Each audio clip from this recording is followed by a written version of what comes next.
로마서 13장 1절에서 3절 말씀을 보도록 하겠습니다. 각 사람은 위에 있는 권세들에게 복종하라. 권세는 하나님으로부터 나지 않음이 없나니 모든 권세는 다 하나님께서 정하신 바라. 그러므로 권세를 거스르는 자는 하나님의 명을 거스림이니 거스르는 자들은 심판을 자취하리라. 다스리는 자들은 선한 일에 대하여 두려움이 되지 않고 악한 일에 대하여 되나니 내가 권세를 두려워하지 아니하려느냐. 선을 행하라. 그러면 그에게 칭찬을 받으리라. 아멘. 오늘 말씀을 가지고 교회와 정치의 관계, 교회와 정치의 관계에 대한 이야기를 같이 나누도록 하겠습니다. 우리가 이 땅에 사는 동안은 세상의 정치와 세상의 정부와 떼어질 수 없는 관계 속에 살고 있습니다. 우리는 세상의 정치 또 세상의 정부의 지배를 받고 있습니다. 그러다 보니까 이 정권이 바뀔 때마다 교회라든지 성도들의 어떤 생각이라든가 견해가 다를 수 있습니다. 교회를 분열시키는 방법은 참 쉽습니다. 한 가지만 이야기하면 됩니다. 뭡니까? 정치 이야기하면 돼요. 교회에서 정치 이야기하면 교회가 갈라지더라고요. 성도들의 마음이 갈라지더라고요. 곧바로 여당, 야당의 정치적인 의견들을 나눔을 통해서 같은 신앙을 가지고 있음에도 불구하고 정치적인 이야기를 나누기 시작하면 갈라져요. 서로 미워하고요. 이게 이 정치의 무서운 면을 보여주고 있는 거죠. 같은 믿음을 고백하고 같은 신앙을 가지고 같은 믿음의 형제 자매라고 우리가 부르면서도 정치가 딱 들어오면은 이게 갈라지더라고요. 분열되더라고요. 왜 그렇습니까? 자신의 현실적인 이 땅에 우리가 정치하고는 떼어낼 수 없잖아요. 그렇기 때문에 현실적인 이해관계가 있기 때문인 거예요. 현실적인 이해관계예요. 현실적인 이해관계를 가지고 정치를 바라보기 때문인 것입니다. 나라와 교회의 관계는 일반적으로 네 가지 관계로 정리를 할 수 있습니다. 첫째는 국가가 교회를 통제하는 관계였습니다. 국가가 교회를 통제하는 거예요. 그래서 교회의 주장을 누가 합니까? 왕이 했던 시절이 있었습니다. 둘째로는 교회가 국가를 통제하는 것이었어요. 카톨릭 같은 경우는 대표적이죠. 교황이 한 나라의 왕을 결정하는 거죠. 정치적인 영향력을 행사했던 시절이 있었어요. 그래서 교회가 국가를 통제하는 관계. 세 번째로는 느슨한 관계인데요. 교회는 국가에게 호의를 베풀어요. 교회가 필요한 것들 다 텍스라든가 다 혜택을 주고 여러 가지 많은 것들을 해주는 거예요. 근데 교회는 그 정부의 호의를 계속 받기 위해서 어떻게 합니까? 국가의 편의를 봐주는 거예요. 정부가 원하는 것을 해주는 느슨한 관계이면서도 이해관계가 있는 거예요. 그래서 오용적인 교회가 될 수 있는 경향이 있었습니다. 네 번째로는 국가가 교회와 협력을 하대요. 하나님께서 각자에게 주시는, 정부에게 주시는 독특한 역할이 있고 교회가 가지는 역할이 있지 않습니까? 서로의 다른 역할과 책임을 서로 인정해 주는 거죠. 그러면서 그 선을 넘지 않으면서 동반적인 관계를 유지하는 것이 있습니다. 역사적으로 국가가 교회를 통제하는 시대가 있었고 반대로 교회가 국가를 통제하는 시대가 있었습니다. 국가가 교회에 많은 혜택을 주니까 교회와 교회의 지도자들이 정부와 정권의 오용적인 역할을 하던 시절도 있었습니다. 이 세 가지 관계는요, 교회의 순수성을 상실하게 만들었습니다. 세속적인 한 종교의 기관으로 타락하게 만들었죠. 세상 권력의 신여 역할을 하게 만들었습니다. 교회는요, 이 세상의 나라가 될 수 없는 거예요. 교회가 나라를 다스릴 때는 교회가 나라가 될 수 있다라고 생각을 했어요. 그러나 교회와 국가의 역할과 책임이 다른 거예요. 다릅니다. 자기에게 주어진 역할을 하는 거예요. 절대 통일될 수가 없는 거예요. 이것은 예수님께서 말씀하셨어요. 가이사의 것은 가이사에게, 하나님의 것은 하나님께 바치라고 말씀하셨어요. 가이사의 것은 가이사에게, 하나님의 것은 하나님께 바치시는 저와 여러분 되시길 축원합니다. 우리 성도들은 각자의 나라, 각자의 정부의 밑에서 한 시민으로 살고 있습니다. 오늘 본문 이 로마서 13장이 쓰여진 시대적인 배경은 기독교인들이 다수의 나라가 아니었어요. 지금의 유럽이라든가 북미라든가 남미 대륙 같이 기독교 나라가 아닌 시대였습니다. 기독교인들이 크리스찬들이 아주 작은 소수의 시대에 있었어요. 이때는 그리스도인이기 때문에, 크리스찬이기 때문에 나라로부터 차별을 받거나 박해를 받던 시절이었습니다. 어떻게 보면 교회와 세상의 권력과는 적대적인 관계였어요. 적대적인 관계였어요. 오히려 교회가 힘이 없던 시절이었고 세상이 힘을 가지고 있었던 시절이었어요. 크리스찬들은 소수였던 시절이었습니다. 그럼에도 불구하고 성경은 어떻게 말합니까? 세상 권력은 하나님께서 세웠다는 거예요. 그리스도인들이 이 권력에, 이 권세에 순종하고 협력하라라고 말씀하세요. 왜냐하면 이 세상의 권력은 누가 세우셨기 때문에 하나님이 세우셨다라고 말하고 있어요.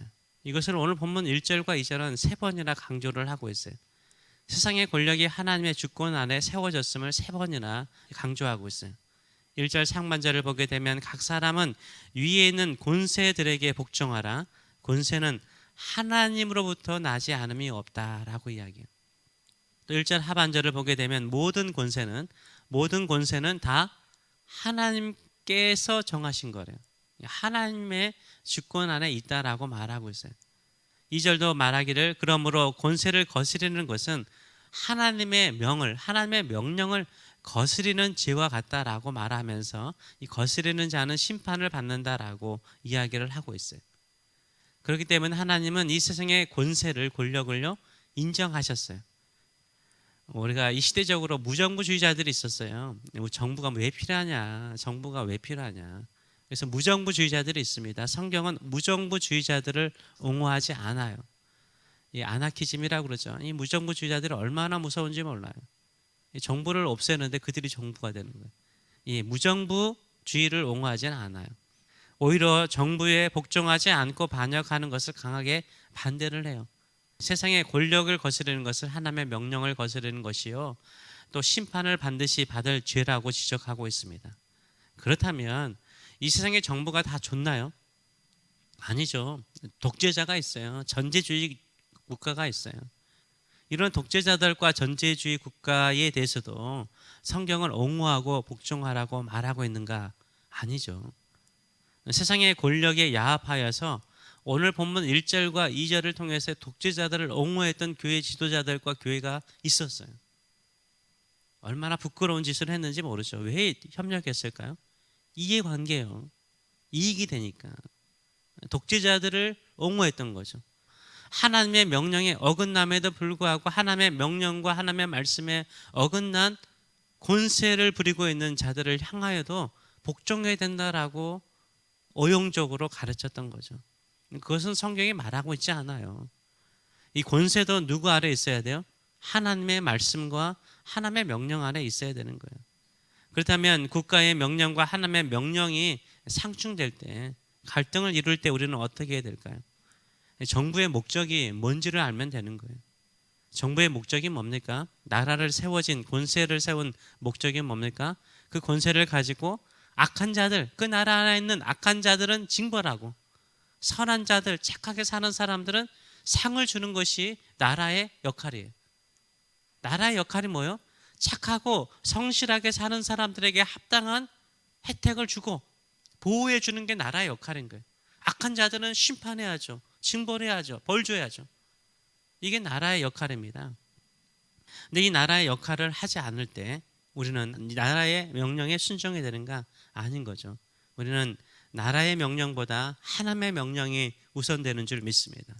그래서 사도행전 5장 29절을 보게 되면 베드로와 사도들이 대답하여 이르되 사람보다 하나님께 순종하는 것이 마땅하다라고 말하고 있어요. 여기서 사람은 사내들인 공회를 말하는 거예요.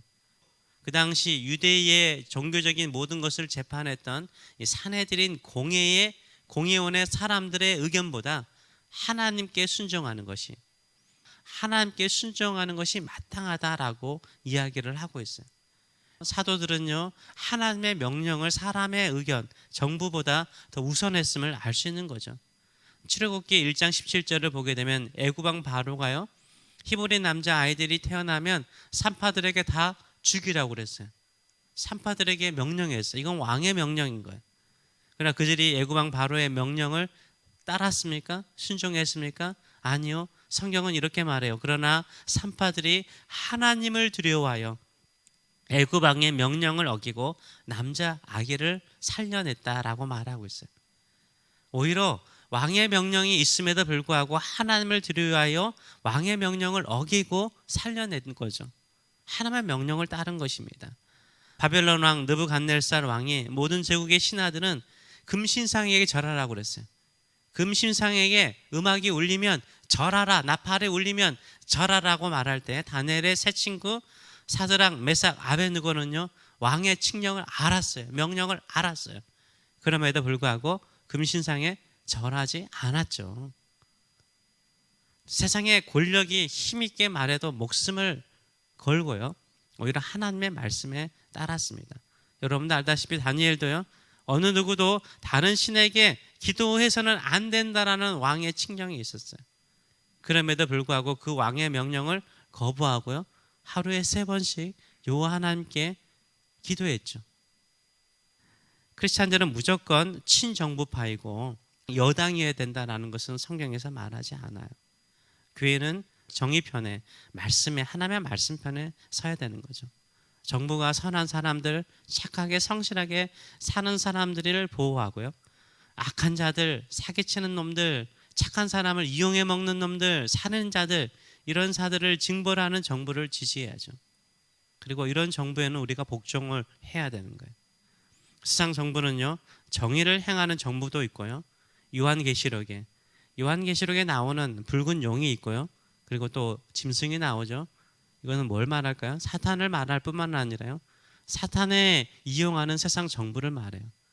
역사의 흐름을 보세요. 이 짐승의 역할을 한 독재자들이, 전제주의 국가와 왕들이 얼마나 많았는지 몰라요. 얼마나 많았는지 몰라요. 그 짐승의 무릎을 꿇는 교회가 있었어요. 협력하는 교회가 있었어요. 우리는 거기까지 가는 게 아니에요. 우리는 끊임없이 나라를 위해서, 권세자들을 위해서 그들이 하나님께서 주시는 그 사명, 역할, 선한 자에게 상을 주고 악한 자들을 징벌하는 정부의 역할을 감당하도록 기도하시는 저와 여러분 되시길 축원합니다. 우리가 세상 정부를 두려워할 필요가 없죠. 착하게 살면요, 말씀대로 사는 사람만큼, 성경 말씀대로 사는 사람만큼 착한 사람 없어요. 그쵸? 저 착하잖아요. 농담입니다. 여러분이 착하잖아요. 이 새벽에 썰렁한 얘기 죄송합니다만 착하게 살잖아요. 착하게 살면요, 착하게 살면 세상 정부 무서워할 필요 없어요. 악하게 살면 세상 정부 무서워야 되는데, 악하게 사는 사람이 정부를 무서워하지 않아요. 그러면 그 정부가 썩은 거예요. 우리는 오직 하나님의 말씀에 순종함을 통해서 선하게 삽시다. 하나님의 영광을 드러내고 이 땅에 빛을 발하는, 복종이라는 억지가 아니라 착하게 사는, 하나님의 말씀에 순종하는 그 착한 마음이 오히려 이 세상의 빛과 소금의 역할을 감당하는 우리의 삶이 되기를 원합니다. 그리고 매일 기도할 때마다 정부를 위해서 그들이 하나님이 주시는 그 사명과 그 역할을 감당할 수 있도록 기도하시는 저와 여러분 되시길 축원합니다. 기도하겠습니다. 살아계신 하나님 아버지, 은혜를 감사드립니다. 이 세상의 권력도 하나님이 세우셨지만 그 셈을 받은 세상의 권력도 하나님의 뜻을 따라서, 하나님의 명령을 따라서 선한 자에게 상을 주고 악한 자를 징벌하기보다는 정부에 가까운 사람들은 상을 주고 정부에 먼 사람은 벌을 주면서 공의를 행하지 않는 시대가 많았음을 부끄럽게 여기나이다.